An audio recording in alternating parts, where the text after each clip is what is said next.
Hi, so in today's video what I'm going to try and do is give you some tips to help you to be able to get the best cuts from your ScanNCut machine.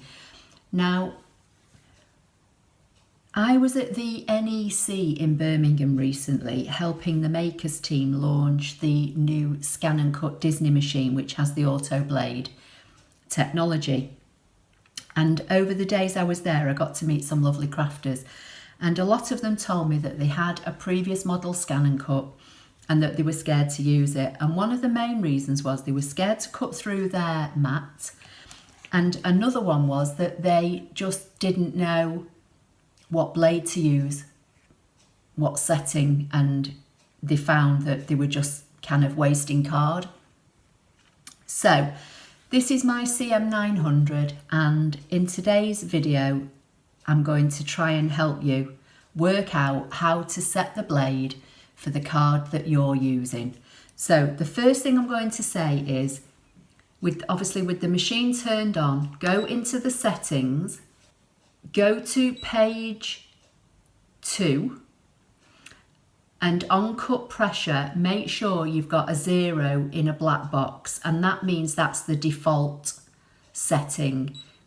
You can see if I turn it up, it's going up to 1 or 2. If I take it down, it'll go into the minus. Just make sure it's on cut pressure 0. Anything with a black box around it is the default setting. I always have my speed on 5. That's entirely up to you. You can do whatever you want with yours, but I just leave mine on 5. And then you don't need to worry about anything else on this page. It's just the cut pressure that I want you to set to 0 for now, and then say OK. Then the next thing I want you to look at is the blade. So I want you to wind your blade all the way past the 1, so it's into the blank space, and that when you rub your finger across the bottom here, there's no blade at all coming out. Don't wind it too far because you'll start to unscrew it, but you want it to come into the empty space, okay? So there's no blade coming out of here whatsoever.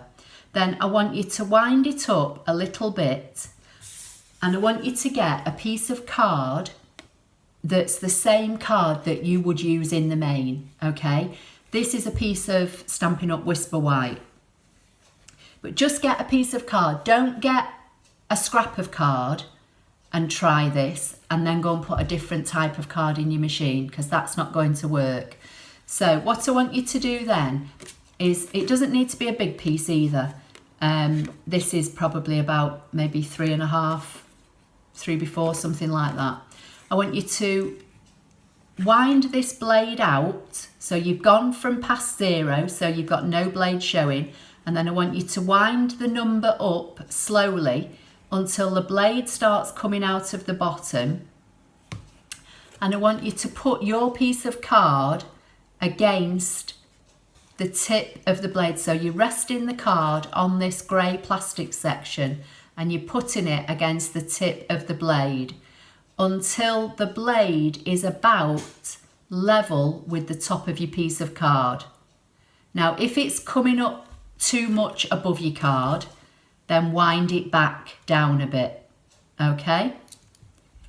So they're the first two things I want you to do. Just put a piece of card up against your blade, and you want the tip of the blade to be level with this piece of card. So that's the first two things. Then put your blade into the housing and lock it in. Now I'm going to put this piece of card on a mat.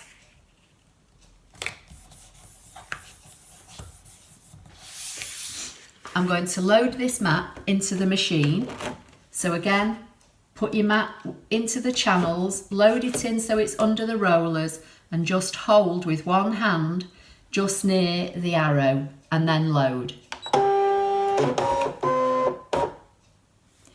Then I want you to come into pattern, and I want you to go to test cut and choose any shape you want. I'm just going to choose a square.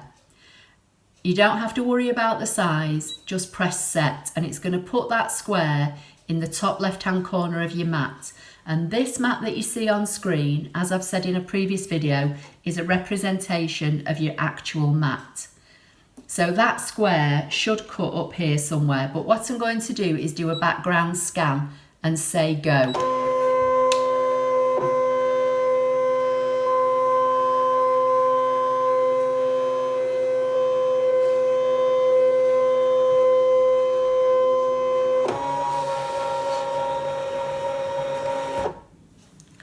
Now I can see my piece of white card and I'm going to drag my little square down to the bottom. So it's going to cut here. And I'm going to say OK and cut.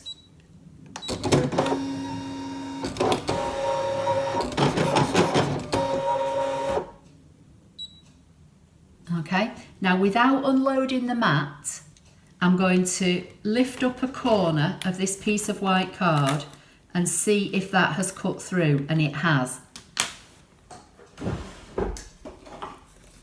I'm just going to scrape it off the mat and it's not cut through my mat. So this blade now has cut this out perfectly from here, and that's with a blade at literally just a hair under 5 and cut pressure 0. And this is Whisper white card. This is the regular Whisper white card that I would normally stamp on, not the thick that I would make a card from. Now, obviously, I'm not saying that if you're cutting the same type of card and you use the same settings as me, you're going to get the same result. This blade is old, and that's probably why it's up to nearly 5. I would probably normally expect this type of card to cut on around about 4. But I don't want to get too hung up on what I cut on, because, you know, I don't know how your machine is set. I don't know how old your blade is, how you've looked after it, how sticky your mat is. All those kind of things contribute to how well or not you'll get a cut. Now, if that hadn't have cut, what I would do, I would say, okay, I would take the blade up slightly. So in my particular case, it's just under 5. I would probably go to just over 5, but not quite at 5.5. And I would put the blade back in. I would click the back arrow and I would move this red test square over a little bit, still keeping it at the bottom here, but not obviously where I've already just cut, because I don't want to cut in that same place again, because it will cut through my mat. And then I would say okay and send it to cut, and I would keep doing that. Now, if you get to a point where you're up to about 9 and you're only on, you know, regular type card, what I would do is I would go back to the beginning.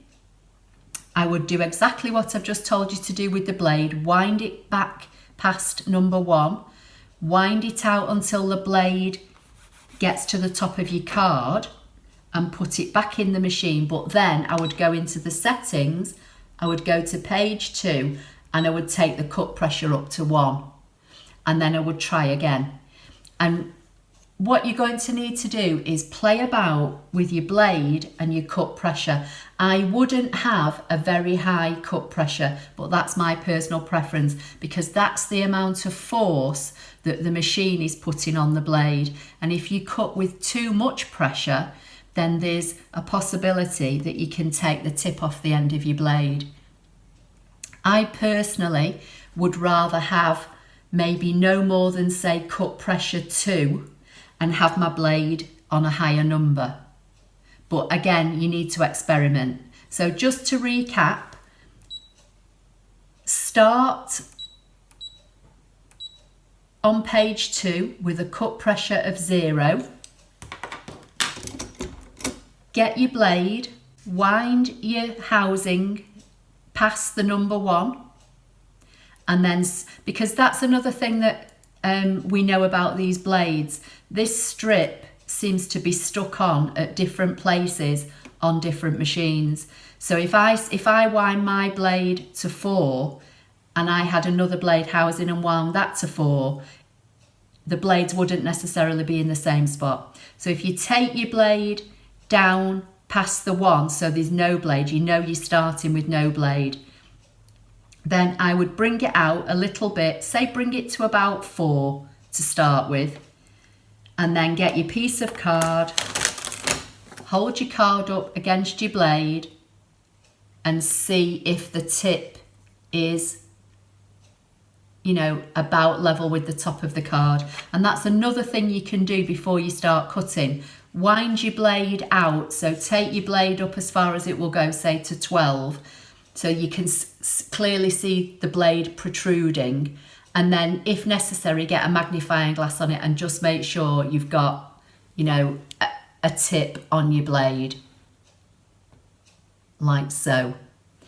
But before you start cutting, take that blade all the way back past 1, wind it to about 3 or 4, and then do this test with the card.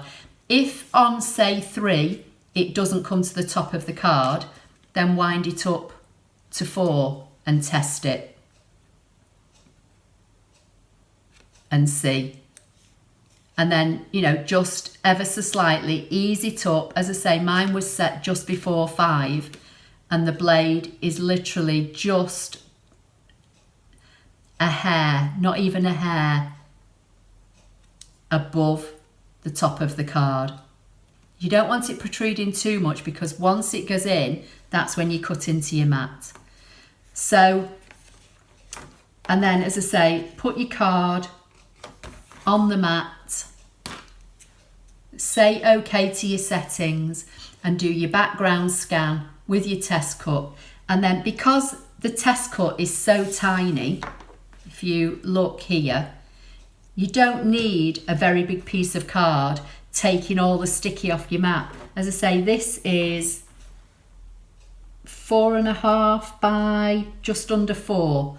So you only need a small piece, because, you know, even if you end up cutting a square 6 or 7 times, it's not going to take up a lot of space on this piece of card that you're using as a test. So I hope that's of some help to you. Please give the video a thumbs up. Don't forget to subscribe if you don't already do so. Leave me any questions or comments underneath the video, and I'll see you in my next video. Thank you.